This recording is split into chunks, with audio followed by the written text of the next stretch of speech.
स्वराज्य न्यूज मराठी, माझा हक्क, माझं राज्य, स्वराज्य. सातपूर परिसरात सोमवारी रात्री धक्कादायक लूटमारीची घटना घडली असून गोल्डन मॅन म्हणून ओळख असलेल्या व्यावसायिकाला चाकूचा धाक दाखवत तिघा अज्ञातांनी सोन्याच्या चेन लंपास केल्या. या घटनेमुळे परिसरात भीतीचं वातावरण निर्माण झालं आहे.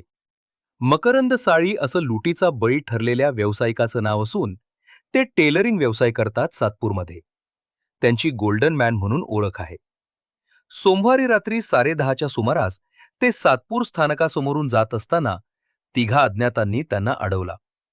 यावेळी एका आरोपीनं धारदार शस्त्र त्याच्या पोटाला लावत धमकावलं.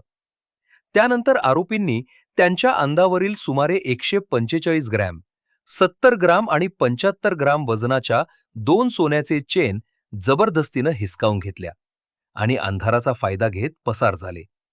या घटनेनंतर सातपूर परिसरात दहशतीचं वातावरण निर्माण झालं असून नागरिकांकडून पोलिसांना रात्रीच्या गस्तीत वाढ करण्याची मागणी होत आहे.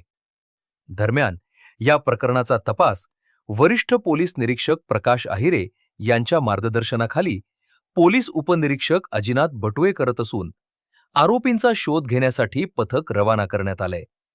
ब्युरो रिपोर्ट स्वाती शेलार, स्वराज्य न्यूज मराठी, नाशिक.